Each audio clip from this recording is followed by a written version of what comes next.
Jack London. La hoguera.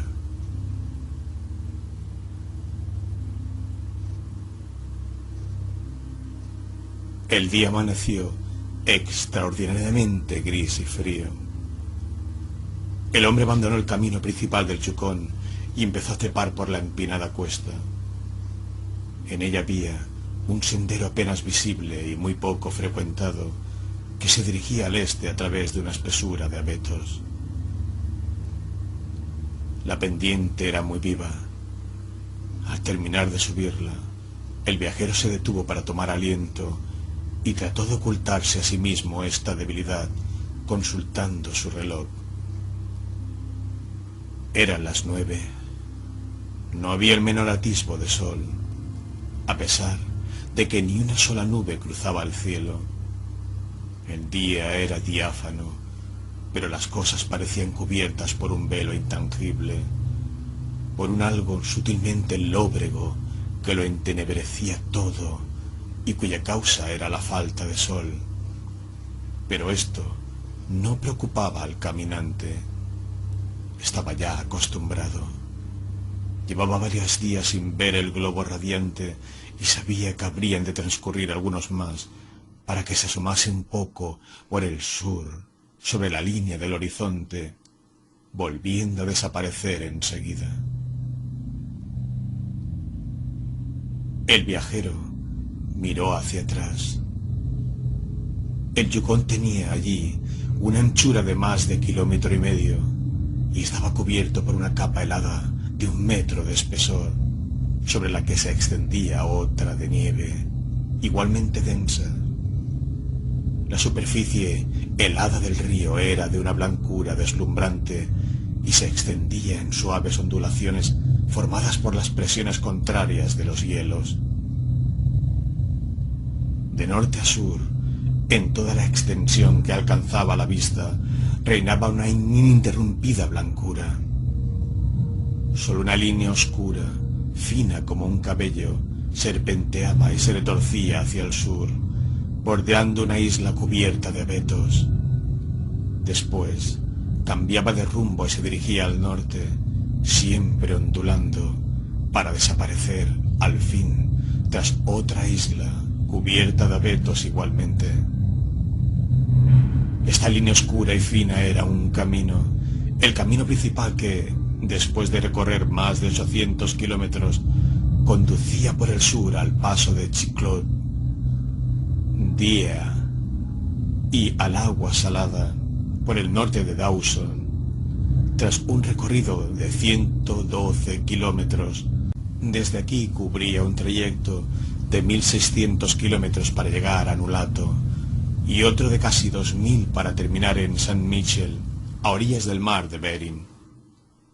Pero nada de esto, ni el misterioso camino fino como un cabello que se perdía en la lejanía, ni la falta del sol en el cielo, ni el frío intensísimo, ni aquel mundo extraño y espectral, causaba la menor impresión a nuestro caminante. No porque estuviese acostumbrado a ello, ya que era un chechacuo recién llegado al país, y aquel era el primer invierno que pasaba en él, sino porque era un hombre sin imaginación, despierto y de comprensión rápida para las cosas de la vida. Solo le interesaban estas cosas, no su significado. 50 grados bajo cero correspondían a más de 80 grados bajo el punto de congelación. Esto le impresionaba por el frío y la incomodidad que llevaba consigo, pero la cosa no pasaba de ahí.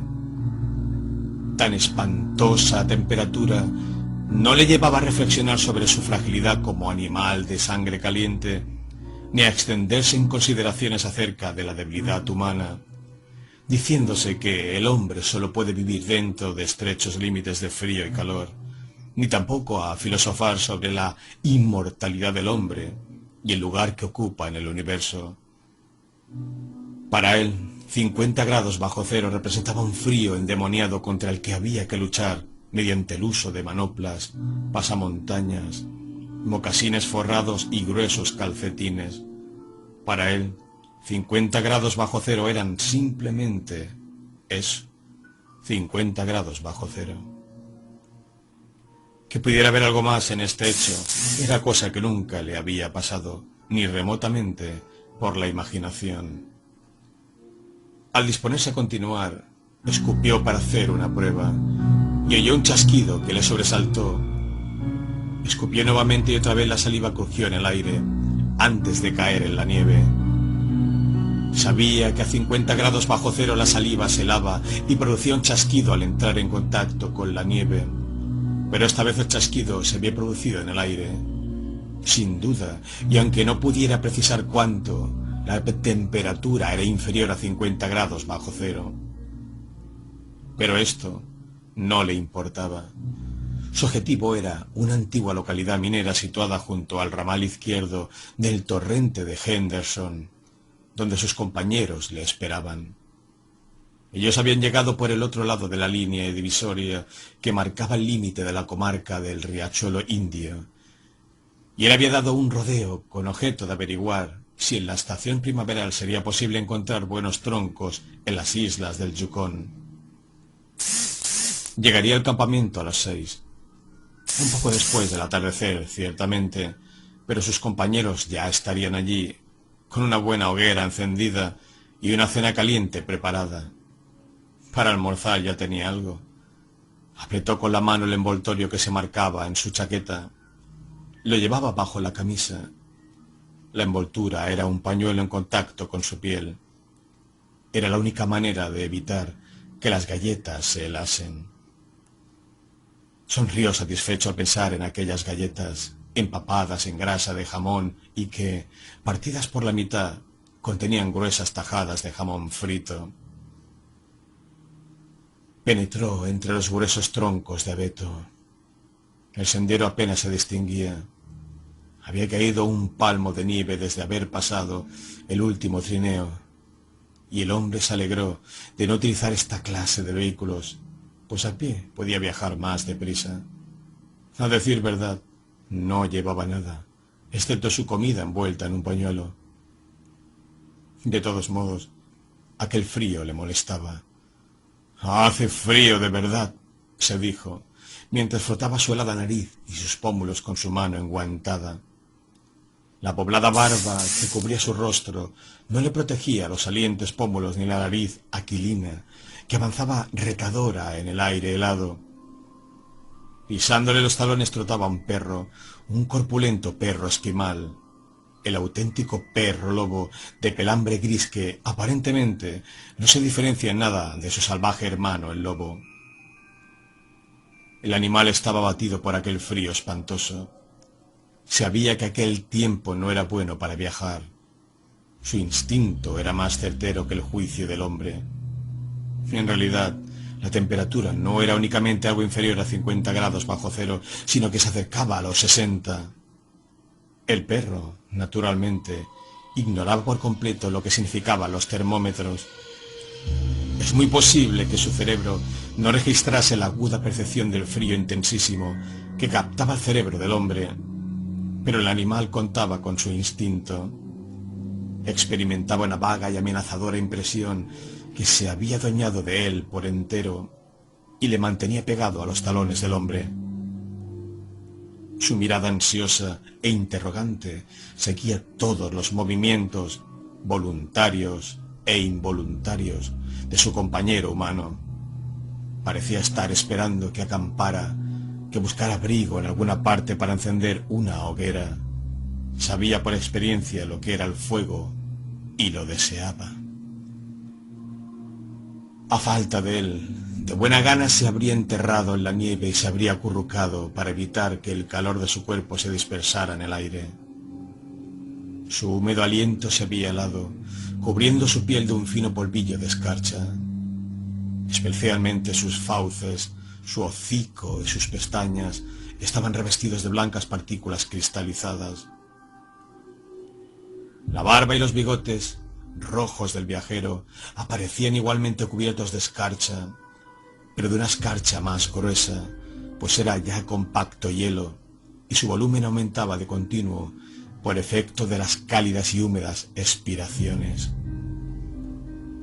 Además, el hombre mascaba tabaco y el bozal de hielo mantenía sus labios tan juntos que al escupir no podía expeler la saliva a distancia. A consecuencia de ello, su barba cristalina, amarilla y sólida como el ámbar, se iba alargando paulatinamente en su mentón. De haber caído, se habría roto en 1000 pedazos como si fuera de cristal. Pero aquel apéndice no tenía importancia. Era el precio que habían de pagar en aquel inhóspito país los aficionados a mascar tabaco. Además, él ya había viajado en otras 2 ocasiones con un frío horroroso, no tanto como esta vez, desde luego, pero también extraordinario, pues por el termómetro de alcohol de 60 Mile supo que se habían registrado de 46 a 48 grados centígrados bajo cero. Recorrió varios kilómetros a través de la planicie cubierta de bosque. Cruzó un amplio llano cubierto de flores negruzcas y descendió por una viva pendiente hasta el lecho helado de un arroyuelo. Estaba en el Henderson Creek y sabía que le faltaban 16 kilómetros para llegar a la confluencia. Consultó nuevamente su reloj. Eran las 10.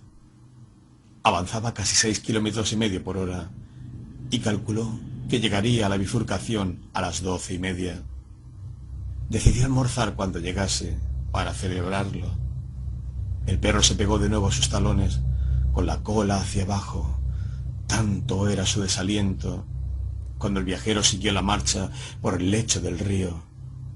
Los surcos de la vieja pista de trineos se veían claramente, pero más de un palmo de nieve cubría las huellas de los últimos hombres que habían pasado por allí. Durante un mes nadie había subido ni bajado por aquel arroyuelo silencioso. El hombre siguió avanzando resueltamente. Nunca sentía el deseo de pensar, y en aquel momento sus ideas eran sumamente vagas.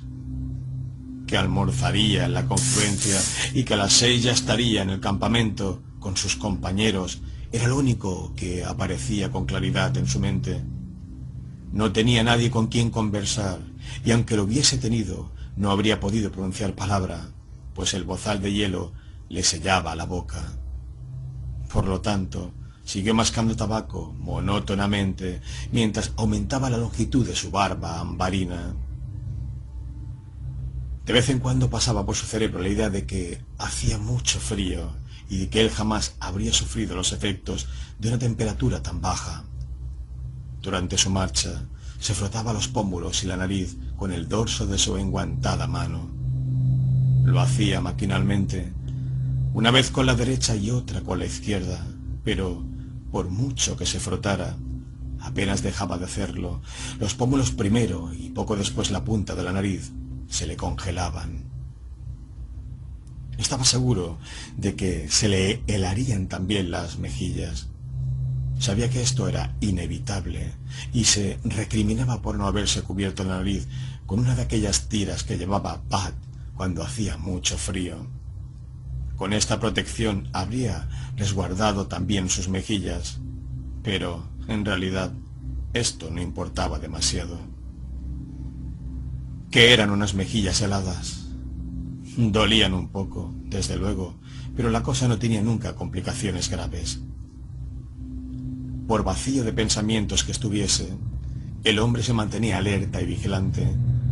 Así pudo advertir todos los cambios que sufría el curso del riachuelo, sus curvas, sus meandros, los montones de leña que lo obstruían. Al mismo tiempo miraba mucho dónde ponía los pies. Una vez, al doblar un recodo, dio un respingo, como un caballo asustado. Se desvió del camino que seguía y retrocedió varios pasos. El arroyo estaba helado hasta el fondo.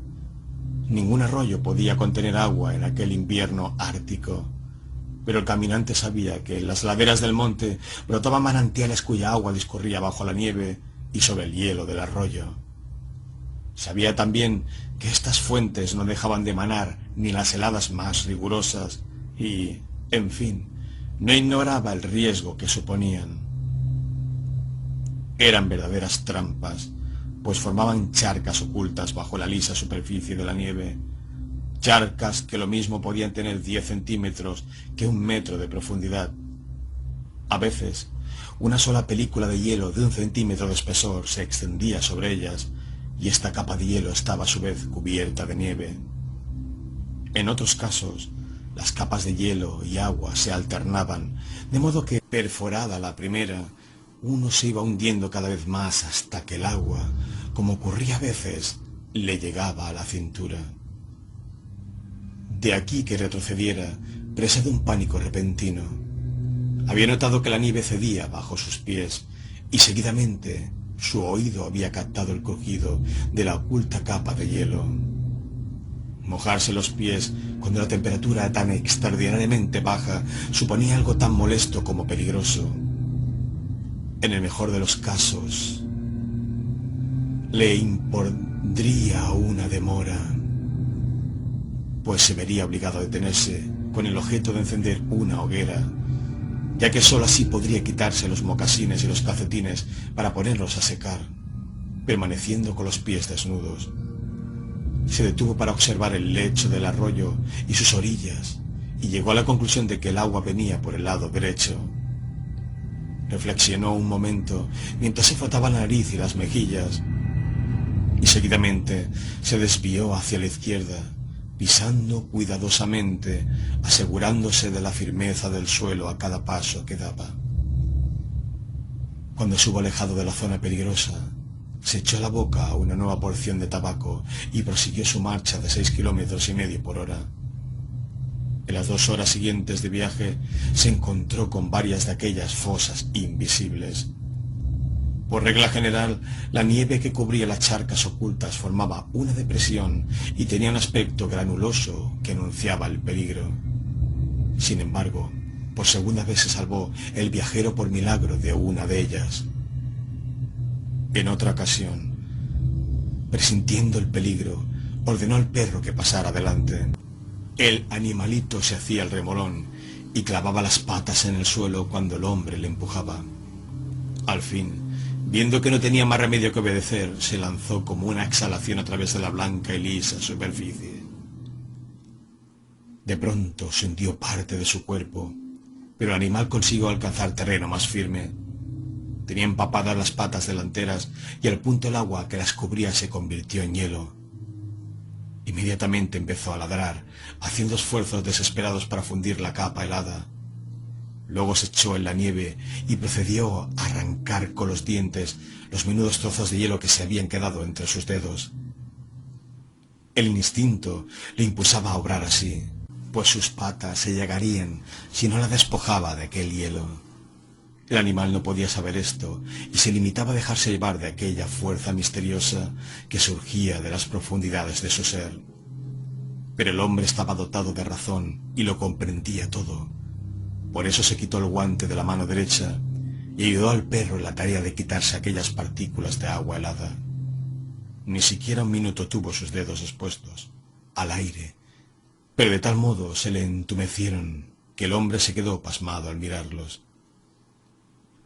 Lanzando un gruñido, se apresuró a calzarse el guante y al punto empezó a golpear furiosamente su helada mano contra su pecho. A las 12, el día alcanzaba allí su máxima luminosidad, a pesar de que el sol se hallaba demasiado hacia el sur en su viaje invernal rumbo al horizonte que debía trasponer. Casi toda la masa de la Tierra se interponía entre el astro diurno y Henderson Creek, región donde el hombre puede permanecer a mediodía bajo un cielo despejado, sin proyectar sombra alguna. A las 12:30 en punto, llegó el viajero a la confluencia.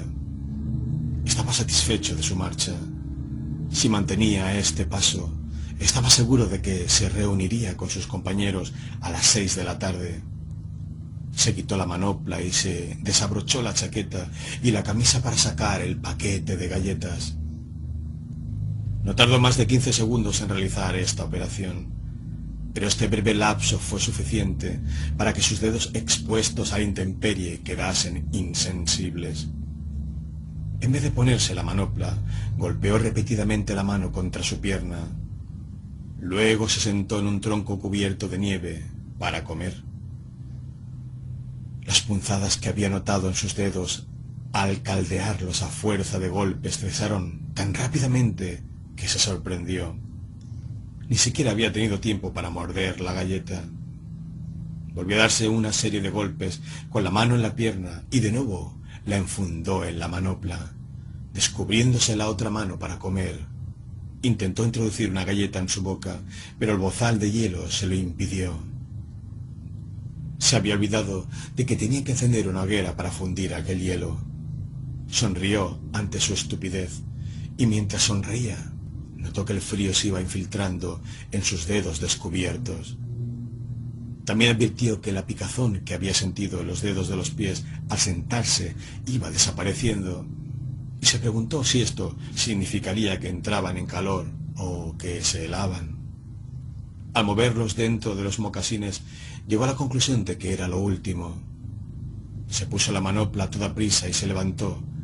Estaba un poco asustado. Empezó a ir y venir, pisando enérgicamente hasta que volvió a sentir picazón en los pies. La idea de que hacía un frío horroroso le obsesionaba. En verdad, aquel tipo que conoció en Sulphur Creek no había exagerado cuando le habló de la infernal temperatura de aquellas regiones. Pensar que entonces él se había reído en sus barbas. Indudablemente, nunca puede uno sentirse seguro de nada. Evidentemente, el frío era espantoso. Continuó sus paseos, pisando con fuerza y golpeándose los costados con los brazos. Al fin, se tranquilizó al notar que se apoderaba de él un agradable calorcillo.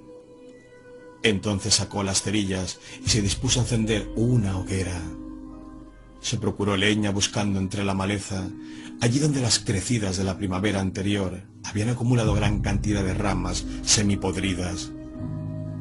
Procediendo con el mayor cuidado, consiguió que el pequeño fuego inicial se convirtiese en crepitante fogata, cuyo calor desheló su barba y le permitió comerse las galletas. Por el momento había logrado vencer al frío. El perro, con visible satisfacción, se había acurrucado junto al fuego, manteniéndoselo bastante cerca de él para entrar en calor, pero no tanto que su pelo pudiera chamuscarse. Cuando hubo terminado de comer, el viajero cargó su pipa y dio varias chupadas con toda parsimonia. Luego volvió a ponerse los guantes, se ajustó el pasamontañas sobre las orejas y echó a andar por el ramal izquierdo de la confluencia. El perro mostró su disgusto andando como a la fuerza y lanzando nostálgicas miradas al fuego. Aquel hombre no tenía noción de lo que significaba el frío. Seguramente todos sus antepasados, generación tras generación, habían ignorado lo que era el frío de verdad, el frío de 60 grados bajo cero. Pero el perro sí que sabía lo que era. Todos sus antepasados lo habían sabido, y él había heredado aquel conocimiento. También sabía que no era conveniente permanecer a la intemperie haciendo un frío tan espantoso. Lo prudente en aquel momento era abrir un agujero en la nieve, ovillarse en su interior y esperar que en un telón de nubes cortara el paso a la ola de frío. Por otra parte, no existía verdadera intimidad entre el hombre y el perro. Este era el sufrido esclavo de aquel, y las únicas caricias que de él había recibido en su vida eran las que se podían prodigar con el látigo, que restallaba acompañado de palabras duras y gruñidos amenazadores. Por lo tanto, el perro no hizo el menor intento de comunicar su aprensión al hombre. No le preocupaba el bienestar de su compañero de viaje. Si miraba con nostalgia al fuego, lo hacía pensando únicamente en sí mismo. Pero el hombre le silbó y le habló con un sonido que parecía el restallar de un látigo, y él se pegó a sus talones y continuó la marcha. El hombre empezó de nuevo a masticar tabaco, y otra vez se lo formó una barba de ámbar. Entretanto, su aliento húmedo volvía a cubrir rápidamente sus bigotes, sus cejas, sus pestañas, de un blanco polvillo. En la bifurcación izquierda del Henderson no parecía haber tantos manantiales, pues el hombre ya llevaba media hora sin descubrir el menor rastro de ellos.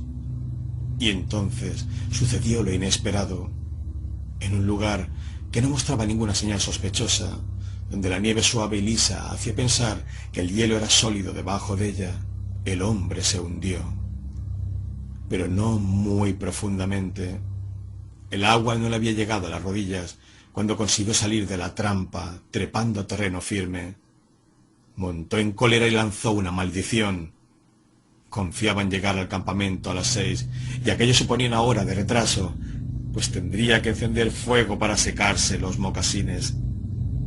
La bajísima temperatura imponía esta operación. Consciente de ello, volvió a la orilla y trepó por ella. Ya en lo alto, se internó en un bosquecillo de abetos enanos y encontró al pie de los troncos abundante leña seca que había depositado allí la crecida.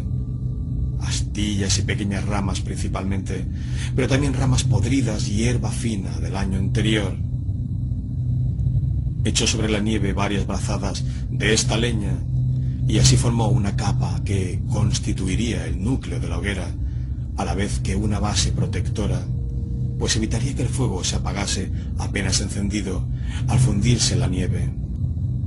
Frotando una cerilla contra un trocito de corteza de abedul que sacó del bolsillo y que se inflamó con más facilidad que el papel, consiguió hacer brotar la primera llama. Acto seguido, colocó la corteza encendida sobre el lecho de hierba y ramaje y alimentó la incipiente hoguera con manojos de hierba seca y minúsculas ramitas. Realizada esta tarea lenta y minuciosamente, pues se daba cuenta del peligro en que se hallaba, poco a poco, a medida que la llama fue creciendo, fue alimentándola con ramitas de mayor tamaño. Echado en la nieve, arrancaba a tirones las ramas de la enmarañada maleza y las iba echando en la hoguera. Sabía que no debía fracasar. Cuando se tienen los pies mojados y se está a 60 grados bajo cero, no debe fallar la primera tentativa de encender una hoguera. Si se tienen los pies secos, aunque la hoguera se apague, le queda a uno el recurso de echar a correr por el sendero. Así, tras una carrera de 1 kilómetro, la circulación de la sangre se restablece. Pero la sangre de unos pies mojados y a punto de congelarse no vuelve a circular normalmente por efecto de una carrera cuando el termómetro marca 60 grados bajo cero.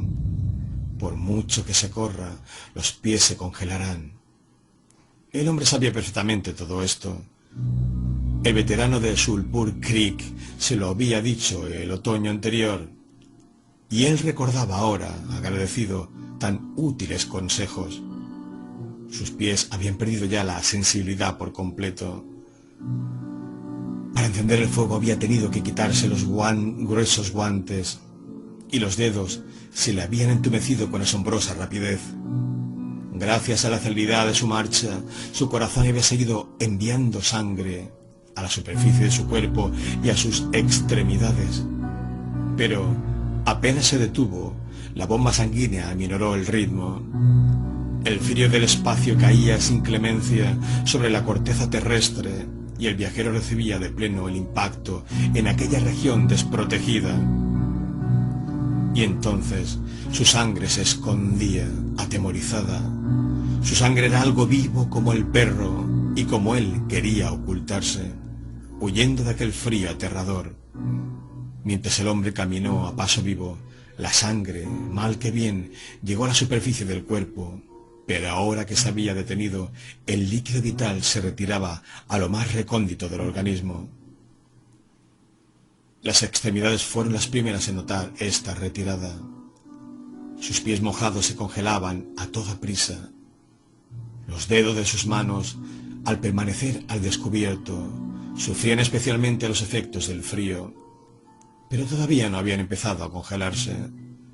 Su nariz y sus mejillas comenzaban a helarse, y lo mismo ocurría a toda su epidermis, al perder el calor de la corriente sanguínea. Pero estaba salvado. La congelación solo apuntaría en los dedos de sus pies, su nariz y sus mejillas, porque el fuego empezaba a arder con fuerza. Lo alimentaba con ramas de 1 dedo de grueso. Transcurrido 1 minuto, podría echar ramas como su muñeca. Entonces podría quitarse los empapados mocasines y mientras los secaba, tener caliente los pies desnudos, manteniéndolos junto al fuego, después de haberse frotado con nieve, como es natural. Había conseguido encender el fuego, estaba salvado. Se acordó otra vez de los consejos del veterano de Shupur Creek y sonrió. Este hombre le había advertido que no debía viajar solo por el Klondike cuando el termómetro estuviese a menos de 50 grados bajo cero. Era una ley. Sin embargo, allí estaba él, que había sufrido los mayores contratiempos, hallándose solo y a pesar de ello se había salvado. Pensó que aquellos veteranos a veces exageraban las precauciones. Lo único que había que hacer era no perder la cabeza, y él no la había perdido. Cualquier hombre digno de este nombre podía viajar solo. De todos modos, era sorprendente la rapidez con que se le helaban las mejillas y la nariz. Por otra parte, nunca hubiera querido que los dedos pudiesen perder la sensibilidad en tan poco tiempo. Los tenía como el corcho. Apenas podía moverlos para coger las ramitas y le parecía que no eran suyos.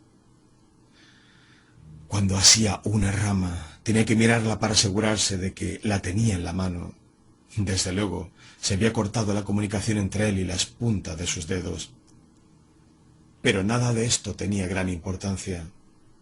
Allí estaba el fuego, chisporroteando, estallando y prometiendo la vida con sus inquietas llamas. Empezó a desatarse los mocasines. Estaban cubiertos de una capa de hielo. Los gruesos calcetines alemanes, que le llegaban hasta cerca de las rodillas, parecían fundas de hierro, y los cordones de los mocasines eran como alambres de acero, retorcidos y enmarañados. Estuvo un momento tirando de ellos, con sus dedos entumecidos, pero al fin, comprendiendo lo estúpido de su acción, sacó el cuchillo. Antes de que pudiese cortar los cordones, sucedió la catástrofe. La culpa fue suya, pues había cometido un grave error. No debió encender el fuego debajo del abeto, sino al raso, aunque le resultaba más fácil buscar las ramas entre la maleza para echarlas directamente al fuego. El árbol, al pie del cual había encendido la hoguera, tenía las ramas cubiertas de nieve. Desde hacía semanas no soplaba la más leve ráfaga de aire y las ramas estaban sobrecargadas. Cada vez que arrancaba una rama de la maleza, sacudía ligeramente al árbol, comunicándole una vibración que él no notaba, pero que fue suficiente para provocar el desastre. En lo alto del árbol, una rama soltó su carga de nieve, que cayó sobre otras ramas, arrastrando la nieve que las cubría. Esta nieve arrastró a la de otras ramas y el proceso se extendió a todo el árbol. Formando un verdadero alud, toda aquella nieve cayó de improviso sobre el hombre y también sobre la hoguera, que se apagó en el acto. Donde hacía un momento ardía alegremente una fogata, solo se veía ahora una capa de nieve floja y recién caída. El viajero quedó anonadado. Tuvo la impresión de que acababa de oír pronunciar su sentencia de muerte.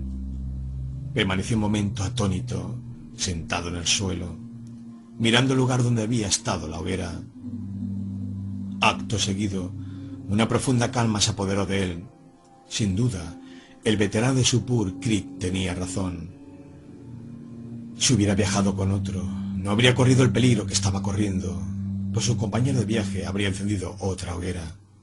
En fin, como estaba solo, no tenía más remedio que procurarse un nuevo fuego él mismo, y esta vez aún era más indispensable que no fallara. Aunque lo consiguiera, no se libraría seguramente de perder algunos dedos de los pies, pues los tenía ya muy helados, y la operación de encender una nueva fogata le llevaría algún tiempo. Estos eran sus pensamientos, pero no se había sentado para reflexionar, sino que mientras tales ideas cruzaban su mente, se mantenía activo, trabajando sin interrupción. Dispuso un nuevo lecho para otra hoguera, esta vez en un lugar despejado, lejos de los árboles que la pudieran apagar traidoramente. Después reunió cierta cantidad de ramitas y hierbas secas. No podía cogerlas una a una, porque tenía los dedos agarrotados, pero sí en manojos, apuñados. De este modo pudo formar un montón de ramas podridas mezcladas con musgo verde. Habría sido preferible prescindir de este musgo, pero no pudo evitarlo. Trabajaba metódicamente, incluso reunió una brazada de ramas gruesas para utilizarlas cuando el fuego fuese cobrando fuerza. Entretanto, el perro permanecía sentado, mirándole con expresión anhelante y triste. Sabía que era el hombre el que había de proporcionarle el calor del fuego, pero pasaba el tiempo y el fuego no aparecía. Cuando todo estuvo preparado, el viajero se llevó la mano al bolsillo para sacar otro trocito de corteza de abedul. Sabía que estaba allí, en aquel bolsillo, y aunque sus dedos helados no la pudieron identificar por el tacto, reconoció el ruido que produjo el roce de su guante con ella. En vano intentó cogerla. La idea de que a cada segundo que pasaba sus pies estaban más congelados absorbía su pensamiento. Este convencimiento le sobrecogía de temor, pero luchó contra él, a fin de conservar la calma. Se quitó los guantes con los dientes y se golpeó fuertemente los costados con los brazos. Ejecutó estas operaciones sentado en la nieve y luego se levantó para seguir braceando. El perro, en cambio, continuó sentado, con las patas delanteras envueltas y protegidas por su tupida cola de lobo, las puntiagudas orejas vueltas hacia adelante para captar el menor ruido y la mirada fija en el hombre. Este, mientras movía los brazos y se golpeaba los costados con ellos, experimentó una repentina envidia al mirar a aquel ser al que la misma naturaleza proporcionaba un abrigo protector. Al cabo de un rato de dar fuertes y continuos golpes con sus dedos, sintió en ellos las primeras y leves señales de vida. La ligera picazón fue convirtiéndose en una serie de agudas punzadas insoportablemente dolorosas, pero que él experimentó con verdadera satisfacción. Con la mano derecha desenguantada pudo coger la corteza de abedul. Sus dedos, faltos de protección, volvían a helarse a toda prisa.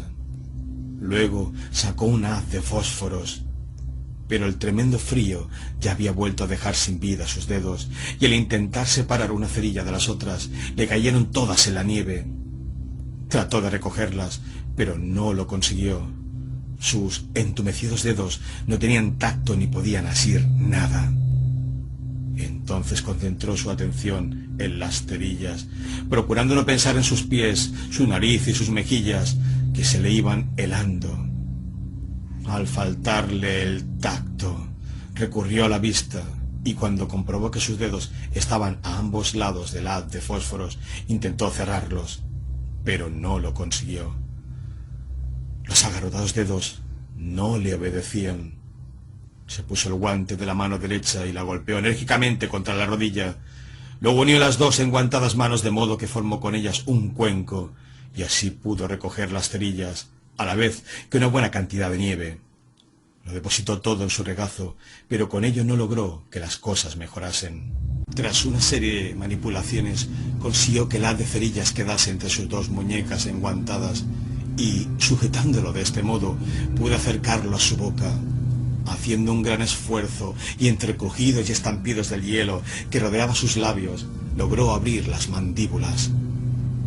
Entonces replegó la mandíbula inferior y adelantó la superior, con cuyos dientes logró separar una de las cerillas, que hizo caer en su regazo. Pero el esfuerzo resultó inútil, pues no podía recogerla. En vista de ello discurrió un nuevo sistema. Atenazó la cerilla con los dientes y la frotó contra su pierna. Tuvo que repetir 20 veces el intento para lograr que el fósforo se encendiera. Entonces, manteniéndolo entre los dientes, lo acercó a la corteza de abedul, pero el azufre que se desprendió de la cerilla, por efecto de la combustión, penetró en sus fosas nasales y llegó hasta sus pulmones, produciéndole un violento ataque de tos. La cerilla cayó en la nieve y se apagó.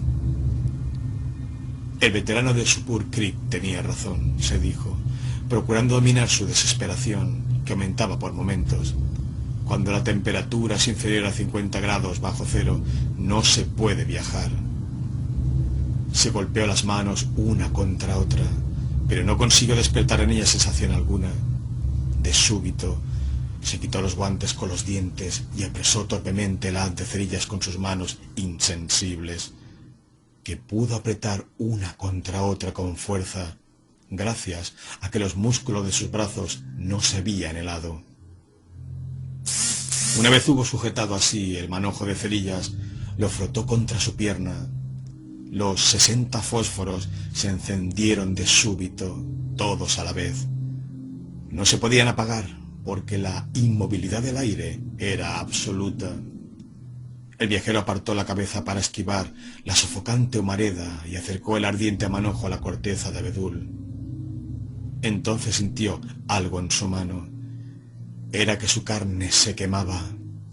Lo notó por el olor y también por cierta sensación profunda que no llegaba a la superficie.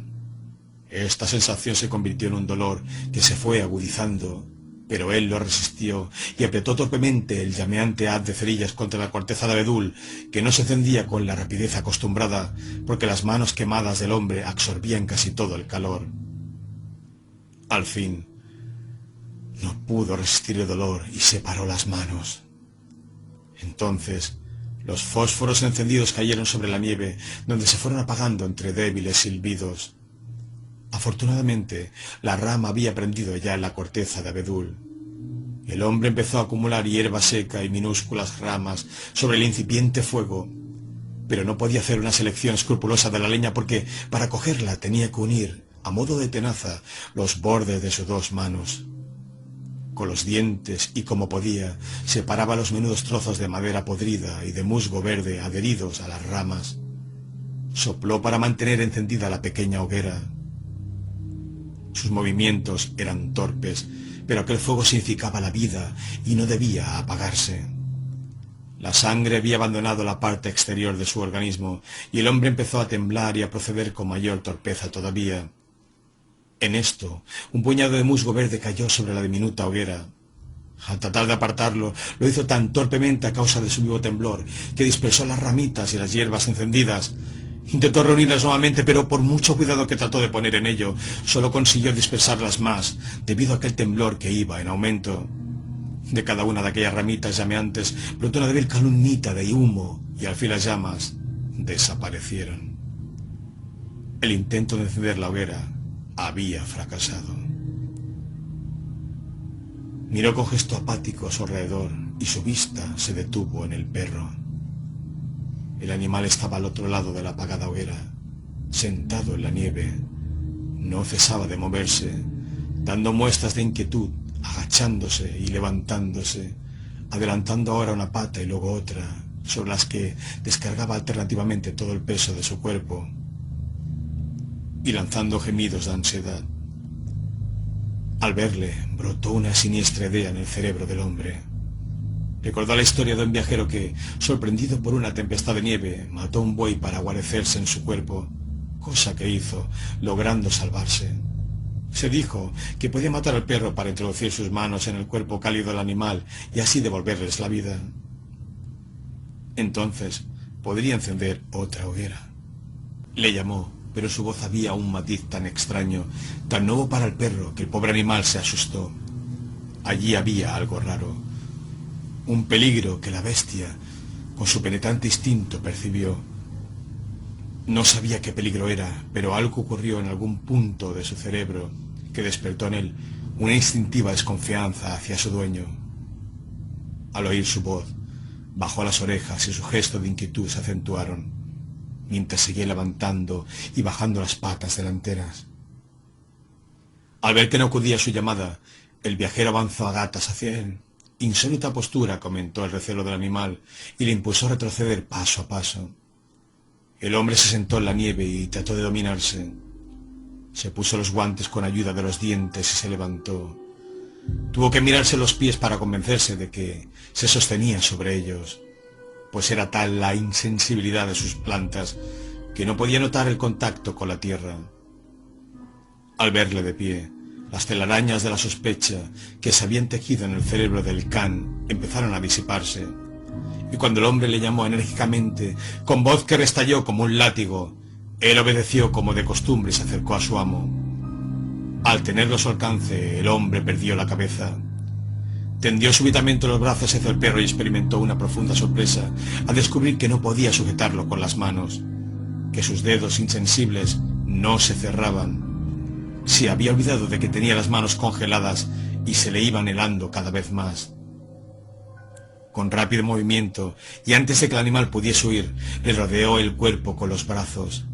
Entonces se sentó en la nieve sin soltar al perro, que gruñía, gemía y luchaba por zafarse.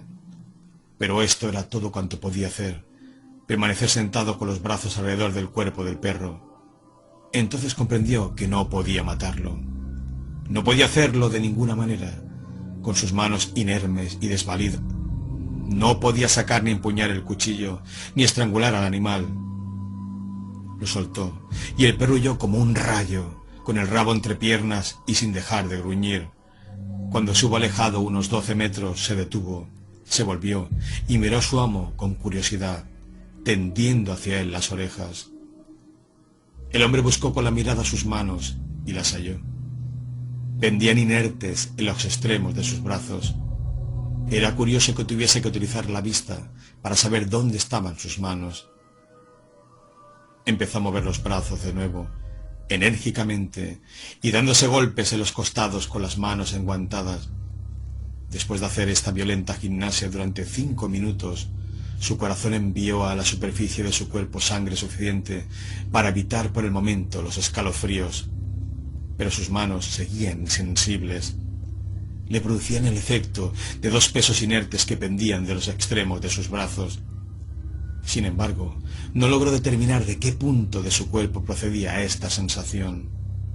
Un principio de temor a la muerte, deprimente y sordo, empezó a invadirle, y fue cobrando intensidad a medida que el hombre fue percatándose de que ya no se trataba de que se le helase los pies o las manos, ni de que llegara a perderlos, sino de vivir o morir, con todas las probabilidades a favor de la muerte. Tal pánico se apoderó de él, que dio media vuelta y echó a correr por el antiguo y casi invisible camino que se deslizaba sobre el lecho helado del arroyo. El perro se lanzó en pos de él, manteniéndose a una prudente distancia. El hombre corría sin rumbo, ciego de espanto, presa de un terror que no había experimentado en su vida. Poco a poco, mientras corría dando tropezones aquí y allá, fue recobrando la visión de las cosas, de las riberas del arroyo, de los montones de leña seca, de los chopos desnudos, del cielo. Aquella carrera le hizo bien. Su temblor había desaparecido.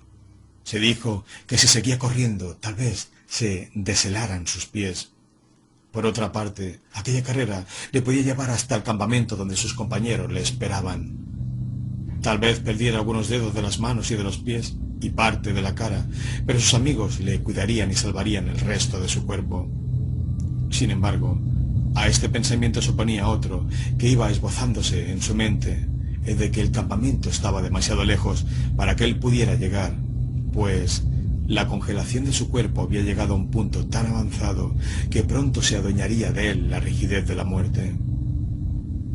Arrinconó este pensamiento en el fondo de su mente, negándose a admitirlo, y aunque a veces la idea se desmandaba y salía de su escondite, exigiendo se le prestara atención, él la rechazaba, esforzándose en pensar en otras cosas. Se asombró al advertir que podía correr con los pies tan helados que no los sentía cuando los depositaba en el suelo, descargando sobre ellos todo el peso de su persona. Le parecía que se deslizaba sin establecer el menor contacto con la tierra. Recordaba haber visto una vez un alado mercurio y se preguntó si este dios mitológico experimentaría la misma sensación cuando volaba a ras de la tierra. Había un serio obstáculo para que pudiera llevar a cabo su plan de seguir corriendo hasta llegar al campamento en que sus compañeros le esperaban, y era que no tendría la necesaria resistencia. Dio varios traspiés y al fin, después de tambalearse, cayó. Intentó levantarse, pero no pudo. En vista de ello, decidió permanecer sentado y descansar. Luego continuaría la marcha, pero no ya corriendo, sino andando. Cuando estuvo sentado, notó que no sentía frío ni malestar. Ya no temblaba, e incluso le pareció que un agradable calorcillo se expandía por todo su cuerpo. Sin embargo, al tocarse las mejillas y la nariz, no sintió absolutamente nada. Se le habían helado, y por mucho que corriese, no las volvería a la vida. Lo mismo podía decir de sus manos y de sus pies, y entonces le asaltó el pensamiento de que la congelación se iba extendiendo paulatinamente a otras partes de su cuerpo. Trató de imponerse a esta idea, de rechazarla, pensando en otras cosas, pues se daba cuenta de que tal pensamiento le producía verdadero pánico, y el mismo pánico le daba miedo. Pero la aterradora idea triunfó y permaneció. Al fin, ante él, se alzó la visión de su cuerpo enteramente helado, y no pudiendo sufrir semejante visión, se levantó, no sin grandes esfuerzos, y echó a correr por el camino. Poco a poco fue reduciendo la velocidad de su insensata huida hasta marchar al paso. Pero, como volviera a pensar que la congelación iba extendiéndose, emprendió de nuevo una loca carrera. El perro no lo dejaba. Le seguía pegado a sus talones, y cuando vio que el hombre caía por segunda vez, se sentó frente a él, se envolvió las patas delanteras con la cola y se quedó mirándole atentamente con ávida curiosidad. Al ver al animal, protegido por el abrigo que le proporcionaba la naturaleza, el hombre se enfureció y empezó a maldecirle de tal modo que el perro bajó las orejas con gesto humilde y conciliador. Inmediatamente el viajero empezó a sentir escalofríos. Perdía la batalla contra el frío, que penetraba en su cuerpo por todas partes, insidiosamente. Al advertirlo, hizo un esfuerzo sobrehumano para levantarse y seguir corriendo, pero apenas había avanzado 30 metros, empezó de nuevo a tambalearse y volvió a caer. Este fue su último momento de pánico. Cuando recobró el aliento y el dominio de sí mismo, se sentó en la nieve y se encaró por primera vez con la idea de recibir la muerte con dignidad. Pero él no se planteó la cuestión en estos términos, sino que se limitó a pensar que había hecho el ridículo al correr de un lado a otro alocadamente como, este fue el símil que se le ocurrió, una gallina decapitada. Ya que nada podía impedir que muriese congelado, era preferible morir de un modo decente. Al sentir esta nueva serenidad, experimentó también la primera sensación de somnolencia.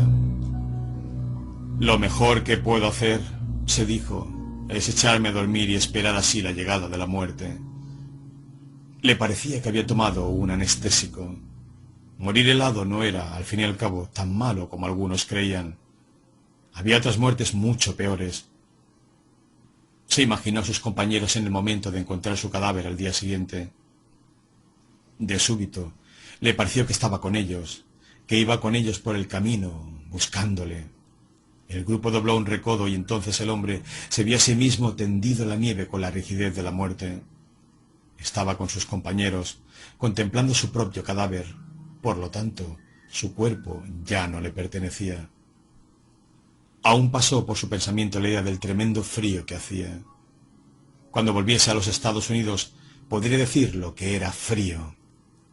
Después se acordó del veterano del Suppur Creek y lo vio con toda claridad, bien abrigado y con su pipa entre los dientes.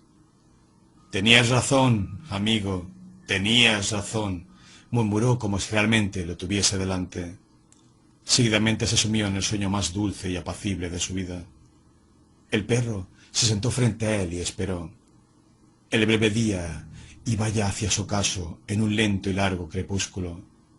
El animal observaba que no había indicios de que el hombre fuera a encender una hoguera, y le extrañaba, porque era la primera vez que veía a un hombre sentado en la nieve de aquel modo sin preparar un buen fuego. A medida que el crepúsculo iba avanzando hacia su fin, el animal iba sintiendo más ávidamente el deseo de ver brotar las llamas de una hoguera, impaciente. Levantaba y bajaba las patas anteriores.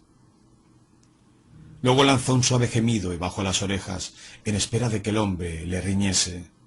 Pero el hombre guardó silencio. Entonces el perro gimió con más fuerza y arrastrándose se acercó a su dueño. Retrocedió con los pelos del lomo erizados. Había olfateado la muerte. Aún estuvo allí unos momentos, aullando bajo las estrellas que parpadeaban y danzaban en el helado firmamento.